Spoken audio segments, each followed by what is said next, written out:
धरती को आसमान से मिला दे, जो एक इशारे में हवाओं का रुख बदल दे, जो सोचा वो हो जाए, जिसे घूरा वो डर जाए, ऐसी ताकत जिसके सामने ब्रह्मांड का हर शख्स नतमस्तक हो जाए। कौन नहीं चाहता ऐसी शक्ति को हासिल करना? कमिश्नर भी उसी भीड़ का हिस्सा था जो किसी भी कीमत में इस ताकत को हासिल करना चाहता था। गुस्से से तिलमिलाते हुए वो जिस शख्स पर चिल्ला रहा था वो और कोई नहीं बल्कि राहुल के पिता थे। कैसी लड़की मेरे मत्थे चढ़ा दी, इतना समझाकर भेजा था मास्टर को मारने, सब गुड़गोबर कर दिया उसने। मुझे तो लगता है मास्टर को देखकर ही भाग खड़ी हुई होगी। ये सुनते ही राहुल के पिता ने धीमी आवाज में कहा, नहीं नहीं, भागने वाली लड़कियों में से नहीं थी वो। अरे मेरे कहने पर तो वो राहुल तक को धोखा देने को तैयार हो गई थी। मुझे तो लगता है आपके उस खंजर में ही कोई कमी होगी। कमिश्नर जो पहले से ही गुस्से से तिलमिला रहा था, अपना आपा खो बैठा और हाथ में लिए पानी के गिलास को जमीन पर फेंकते हुए कहा, 17 साल के अपने करियर में 10 से ज्यादा ट्रांसफर करवाए हैं मैंने अपने। जानता है क्यों? ताकि देश की गर्भ में से छुपे ऐसे हथियार को ढूंढ सकूं जिससे मास्टर को मार पाऊं। ये कोई मामूली खंजर नहीं था। आसाम की घनी पहाड़ियों में जान जोखिम में डालकर ढूंढ लाया था मैं। और ना तो वो लड़की काम आई और ना ही तेरा बेटा राहुल किसी काम का निकला। राहुल का नाम सुनते ही उसके पिता का मूड खराब हो गया। कमिश्नर की बात काटते हुए राहुल का पिता बोला, मेरे बेटे का नाम मत लीजिए आप। इतने साल पाल पोस कर बड़ा किया, सोचा इस मुश्किल घड़ी में काम आएगा, पर वही गायब है। राहुल के पिता ने हाथ जोड़ते हुए कहा, कमिश्नर साहब, आप जो मांगेंगे वो दूंगा। इससे पहले मास्टर मेरा सब कुछ छीन ले, आप किसी भी तरह से उसे ठिकाने लगा दीजिए। कमिश्नर ने गहरी आवाज में कहा, तुझे क्या लगता है ये सब मैं पैसों के लिए कर रहा हूं? पैसों की कमी नहीं है मेरे पास। मुझे तो मास्टर से वो चीज चाहिए जो मास्टर के अलावा और कोई नहीं दे सकता। उस चीज को पाने के लिए अगर मुझे मास्टर को ढूंढने नरक तक जाना पड़े ना, तो जाऊंगा मैं। कमिश्नर की आंखों में मास्टर को पकड़ने का जुनून अपनी हद पार कर चुका था। और तभी कमिश्नर का मोबाइल बजता है। फोन पे बात करते हुए कमिश्नर कहता है, क्या अजंता? ठीक है, मैं बताता हूं। अजंता का नाम सुनते ही राहुल के पिता के भी कान खड़े हो गए थे। कमिश्नर राहुल के पिता के चेहरे का रंग उड़ा हुआ देखकर पूछता है, क्या हुआ? इतना परेशान क्यों लग रहे हो? राहुल के पिता ने कांपती हुई आवाज में पूछा, आपने अजंता का नाम क्यों लिया? कमिश्नर ने सिर हिलाते हुए कहा, अरे वो कुछ नहीं, आज पुणे की यड़वाड़ा जेल में एक हादसा हो गया था। उसी सिलसिले में सीबीआई चीफ नायडू अजंता जा रहा है। मेरे फोर्स से भी कुछ लोग चाहिए थे उसे, इसीलिए फोन किया था। राहुल के पिता ने गहरी आवाज में कहा, वो जरूर राहुल के पीछे अजंता जा रहे होंगे। कमिश्नर ने उत्सुकता से पूछा, राहुल का अजंता से क्या कनेक्शन है? राहुल के पिता ने अपनी कुर्सी से उठते हुए कहा, राहुल ये बात नहीं जानता, पर महेंद्रनाथ गुप्ता के परिवार से उसका बहुत पुराना कनेक्शन है।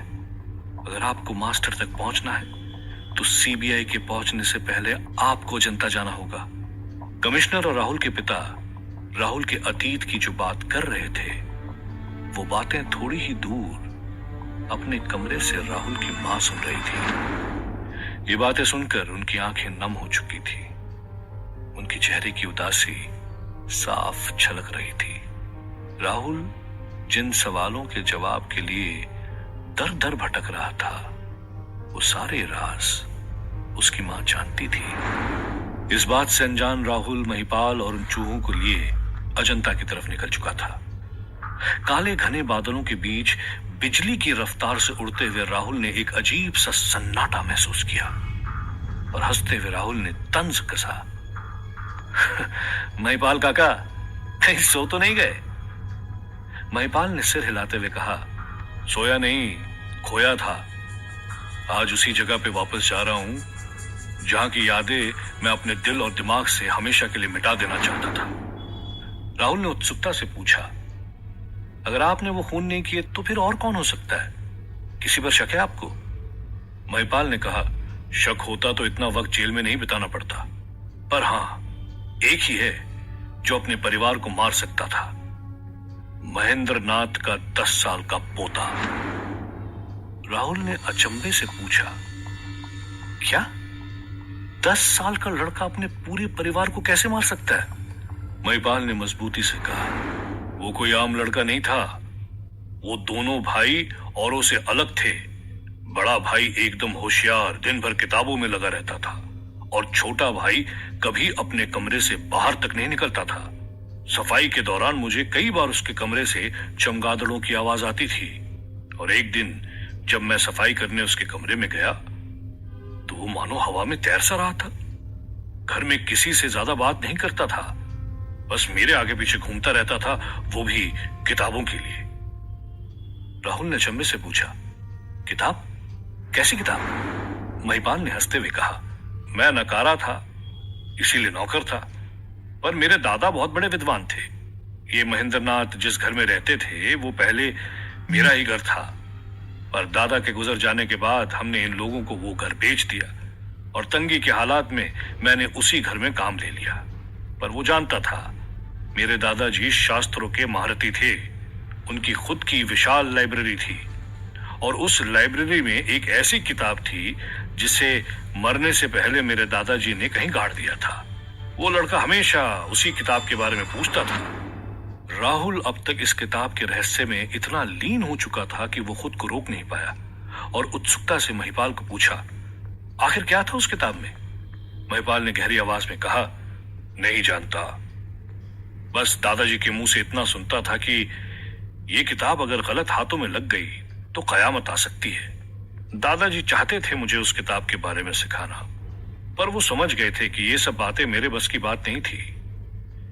हाँ, पर वो लड़का, वो इतनी चीजें जानता था उस किताब के बारे में जितना मुझे तक नहीं पता था। राहुल उस किताब और उस लड़के के बीच का कनेक्शन ढूंढने में मग्न था। कई थ्योरीज उसके दिमाग में उफान ले रही थी, पर तभी महिपाल की आवाज ने राहुल को चौंका दिया। महिपाल ने अपनी उंगली दिखाते हुए कहा, वो घर आ गया। राहुल अंधेरी रात की चांदनी की रोशनी में उस घर को साफ चमकता हुआ देख सकता था। उस घर में कुछ बात तो थी जो राहुल को अपनी तरफ और तेजी से खींचे जा रही थी, और तभी राहुल ने आसमान की ऊंचाइयों से गोता लगाकर जमीन पर कदम रखा। 17.11 उस घर को देखकर साफ पता चल रहा था कि पिछले 20 सालों से यहाँ कोई नहीं आया था। अपनी जीत की घर के बाहर की घास कमर तक बढ़ी हुई थी। आसपास के पेड़ के पत्तों से घर की छत भरी हुई थी। खिड़कियां टूटी और दरवाजे की खूंटी जंग से लदी पड़ी थी। दरवाजा आज भी इतना कस के बंद था कि उसे खोलने के लिए राहुल को अपनी शक्ति का इस्तेमाल करना पड़ा। उस वीरान पड़े घर में घुसने से पहले राहुल ने अपने कपड़ों में झांक कर देखा तो चूहे वहीं थे। राहुल इस बार ऐसी कोई गलती नहीं करना चाहता था जिससे नरकदूत को उसके ठिकाने के बारे में पता चले। गहरी सांस लेते हुए जैसे ही राहुल ने उस घर में कदम रखा तो उसे एक अजीब सा एहसास हुआ। कुछ अपनापन सा था उस घर में।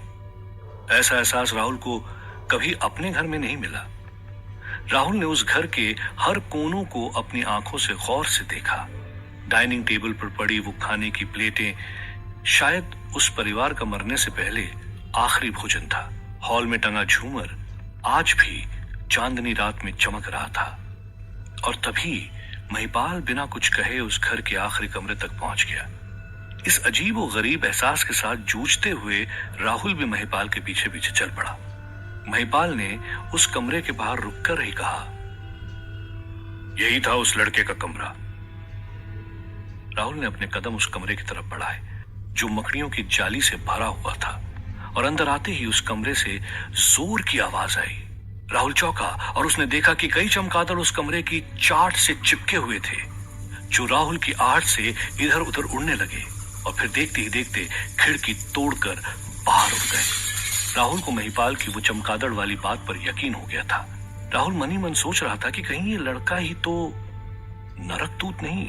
और तभी उसकी नजर दीवार पर लगी उस लड़के की तस्वीर पर पड़ी, जिसे देखते ही राहुल की सांसें थम गई। बेचैन होकर राहुल ने उस तस्वीर को अपने हाथों में उठा लिया और उस पर जमी मिट्टी को साफ करते हुए एक बार फिर गौर से देखा। राहुल को अपनी आंखों पर यकीन नहीं हो रहा था। हाँ, ये ऐसे इंसान की तस्वीर थी जिससे राहुल पहले मिल चुका था, पर वो नरकदूत नहीं था, बल्कि इस बच्चे का चेहरा हूबहू मास्टर से मिलता था। और उसी वक्त राहुल ने घर के बाहर से आ रही आहट को महसूस किया। राहुल ने महिपाल को यहीं रुकने का इशारा करते हुए खुद सावधानी से घर की गेट तक पहुंचा। इससे पहले राहुल बाहर झांक पाता, वो गेट जोर से खुला और वो शख्स राहुल के सामने आकर खड़ा हो गया। ये और कोई नहीं बल्कि कमिश्नर था। कमिश्नर भी छुपी हुई शक्तियों की मदद से जैसे तैसे सीबीआई से पहले यहां तक पहुंचा था, पर उसने भी कभी नहीं सोचा था कि यादव उसे अजंता में मिलेगा। कमिश्नर के लिए तो वो जिस्म यादव का था। कमिश्नर ने हैरानी से पूछा, तू यहां? मैं जानता था गड़बड़ है तेरे साथ, बता राहुल कहां है? राहुल भी कमिश्नर को यहां देखकर हैरान था, पर राहुल ने कमिश्नर की तरफ घूरते हुए पूछा, सवाल तुम नहीं मैं करूंगा। शायद तुमने मेरे बारे में सुना नहीं। जो कांड मैं पुणे में करके आया हूं ना, उसका पता चला तो इतनी हिम्मत से मुझसे सवाल नहीं कर पाओगे तुम। कमिश्नर ने भी हुंकार भरते हुए कहा, सब जानता हूं मैं पुणे में हुए कांड के बारे में, पर तुझे क्या लगता है मैं हरा कह रहा हूं? पहले भी धोखा दे चुका है तो मुझे, पर इस बार तुझे बच के जाने नहीं दूंगा। और ये कहते ही कमिश्नर ने एक रस्सी निकाली और उसे घुमाकर राहुल की गर्दन में फेंक दिया। देखते ही देखते उस रस्सी ने राहुल की गर्दन को जकड़ लिया था। राहुल ने हंसते हुए कहा, इन सब का मुझ पर कोई असर नहीं होगा। राहुल ने उस रस्सी को अपने हाथों से पकड़ा और उसे तोड़ने की कोशिश की, पर राहुल हैरान था। वो रस्सी टस से मस तक नहीं हुई। राहुल ने अब अपनी पूरी ताकत से उस रस्सी को तोड़ने की कोशिश की, पर रस्सी पर कोई असर नहीं हो रहा था। राहुल के चेहरे का रंग उड़ गया था और वो हंसी अब कमिश्नर के चेहरे पे थी। कमिश्नर ने हंसते हुए कहा, मैं तो तुझसे भी शक्तिशाली लोगों से लड़ने के लिए पूरी तरह से तैयार आया था। ये रस्सी कोई आम रस्सी नहीं है। बंगाल की खाड़ी की गहराइयों में डूबे एक जहाज से ढूंढ कर लाया हूं इसे। कितनी भी कोशिश कर ले, अब तेरा मरना तय है। अपने आप को फंसा पाकर राहुल जोर जोर से चिल्लाने लगा, महिपाल, महिपाल मेरी मदद करो। कमिश्नर ने चौंकते हुए पूछा, कौन महिपाल? राहुल ने कहा, वही जिसे पुणे की येड़वाड़ा जेल में फांसी होने वाली थी। मैं उसे बचाकर अपने साथ लाया हूं। कमिश्नर जोर जोर से हंसने लगा और कहा, लगता है तू पागल हो गया है। उस आदमी की मौत तो वहीं हो गई थी, मुझे नायडू ने खुद बताया था। ये सुनते ही राहुल सुन पड़ गया था। उसे यकीन नहीं हो रहा था कि जिस महिपाल के साथ वो अब तक था, वो महिपाल नहीं बल्कि उसकी आत्मा थी। और तभी राहुल के कानों में महिपाल की आवाज गूंजी, मैंने कहा था ना, मेरी पूरी जिंदगी जेल में ही गुजर गई। तो अब तक राहुल जिसे बचाने के लिए अपनी जान खतरे में डाल रहा था, वो पहले ही मर चुका था। राहुल अब अपना आपा खो बैठा था। उसने अपनी पूरी ताकत लगाकर उस रस्सी को खींचा। दूसरी ओर से कमिश्नर ने भी अपना पूरा जोर लगा दिया, इतनी शक्ति से कि पुराने घर की इमारतें हिलने लगी और फिर अचानक से वो रस्सी टूट गई। रस्सी के टूटने की ताकत से पूरी जमीन हिलने लगी और एकाएक जमीन में एक बड़ा सा गड्ढा हो गया, जिसकी गहराई में राहुल गिरता चला गया। राहुल को अंदाजा भी नहीं था कि वो जमीन से कितनी फीट अंदर जा गिरा था। अजंता से मीलों दूर एक खूबसूरत झरने से पानी गिरने की मधुर आवाज आ रही थी। आसपास के गांव के लोगों का मानना था कि रात में इस झरने के किनारे अप्सराएं आकर नृत्य करती हैं, पर रात के घने अंधेरे के बीच वहां कोई अप्सरा नहीं बल्कि एक आदमी खड़ा था। और यह शख्स कोई और नहीं बल्कि मास्टर था। जो चलते चलते उस झरने के करीब आ गया था। और तभी मास्टर ने चूहों से भरा पिंजरा उठाकर झरने के पास रख दिया और अपने हाथ के एक इशारे से उस पिंजरे का दरवाजा खोल दिया। और हैरानी की बात तो यह थी कि पिंजरा खुलने के बाद भी एक भी चूहा उस पिंजरे से निकलने को तैयार नहीं था, मानो जैसे पानी से एक अजीब सा डर था उन्हें। मास्टर उस पिंजरे के पास आकर हंसते हुए बोला, पानी से डरना नहीं है, मुझे देखो। ये कहते ही मास्टर ने पानी में छलांग लगा दी और तैरता हुआ पानी के दूसरे किनारे तक पहुंच गया और कहने लगा, अब तुम्हारी बारी। पर इसके बावजूद भी एक चूहा भी कूदने को तैयार नहीं था। मास्टर ने झल्लाते हुए कहा, तुम लोग ऐसे नहीं मानोगे।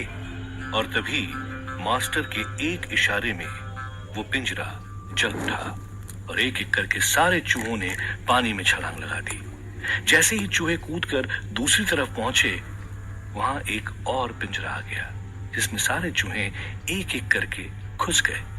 पर एक चूहा था जो इन सब में सबसे बड़ा था। वो छलांग लगाकर सीधे मास्टर के हाथ पर आकर बैठ गया। मास्टर ने हंसते हुए कहा, इस परिवार के तुम सबसे नए हिस्से हो, तुम ही तो सिखाओगे बाकी चूहों को निडर बनना। इतना कहते ही मास्टर ने उस चूहे को नाक से लगाते हुए उसे सूंघा और कहा, ये इत्र की खुशबू मुझे बहुत पसंद है। मास्टर को उस चूहे में अपनी जीत की खुशबू आ रही थी। दूसरी तरफ राहुल धूल से लदा हुआ था। खुद को संभालते हुए जब राहुल अपने पांव पर खड़ा हुआ तो वो देखकर चौंक गया। ये कोई खाई नहीं, बल्कि जमीन की गहराई में दफन एक विशाल लाइब्रेरी थी। वही लाइब्रेरी जिसका जिक्र पहले महिपाल ने किया था। आज भी वो कमरा किताबों से भरा हुआ था। और तभी महिपाल की आवाज ने राहुल को चौंका दिया। महिपाल ने धीरे से कहा, जो मैं जीते जी नहीं ढूंढ पाया वो तुमने ढूंढ लिया। यही है मेरे दादाजी की लाइब्रेरी। मैं भले ही अनपढ़ हूं, पर मेरे अंदर आज भी दादाजी का खून दौड़ रहा है। देखो ये किताबें मुझे देखकर किस तरह चमक रही हैं। महिपाल सच कह रहा था। वो सारी किताबें अजीबोगरीब तरीके से चमकने लगी, पर उनके बीच रखी थी एक खास किताब जो सोने की तरह चमक रही थी। राहुल ने हिम्मत करके उस किताब से धूल हटाई तो देखा जैसे उस किताब की आंखें हों। राहुल ठीक से समझ पाता कि तभी उस कमरे में हवा तेजी से चल पड़ी। सारी किताबें हवा में उड़ने लगी। राहुल को समझने में देरी नहीं लगी कि वो आ गया है। पर कैसे?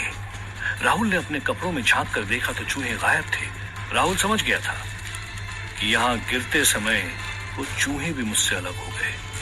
राहुल इतना सोच ही पाया था कि उसके सामने नरकदूत प्रकट हो गया। नरकदूत राहुल की तरफ कदम बढ़ाता है। तभी महिपाल राहुल और नरकदूत के बीच में आ जाता है। नरकदूत गुस्से में महिपाल की आत्मा की गर्दन पकड़ता है और चीखता है, तू ही लेकर आया है ना इसे? तुम लोग जानते नहीं यह किताब मेरे लिए कितनी कीमती है। इसे कुछ भी हुआ तो तुम में से किसी को नहीं छोड़ूंगा मैं। इससे पहले महिपाल को छुड़ाने के लिए राहुल नरकदूत की तरफ बढ़ता, नरकदूत ने अपनी शक्ति से राहुल को वापस ऊपर की तरफ फेंक दिया। राहुल के ऊपर जाते ही वो गड्ढा दोबारा भरने लगा और देखते ही देखते उस घर की जमीन पहले की तरह सपाट हो गई थी। राहुल गुस्से में चीख पड़ा और तभी उसकी नजर जमीन पर पड़े कमिश्नर पर गई। उसकी आंखें खुली हुई, जिस्म ठंडा हो चुका था। कमिश्नर मर चुका था। और तभी दरवाजे पर कई टॉर्च की रोशनी एक साथ राहुल पर पड़ती है। राहुल समझ नहीं पाता है कि वहां हो क्या रहा है। और तभी उन रोशनी के बीच से निकल कर आता है सीबीआई चीफ नायडू, जो अपनी फोर्स के साथ वहां पहुंच चुका था। नायडू राहुल के पास पड़ी कमिश्नर की लाश देखकर चौंक गया था। राहुल जानता था कि वो फंस चुका है। उसने वहां से उड़ने की कोशिश की पर उड़ नहीं पा रहा था। राहुल ने अपनी ताकत से तेज हवा चलाने की कोशिश की, पर एक भी पत्ता हिला नहीं पाया। राहुल समझ गया था कि नरकदूत ने उसकी शक्तियां छीन ली थी और वो आम इंसान की तरह इन पुलिस वालों के बीच में फंस चुका था।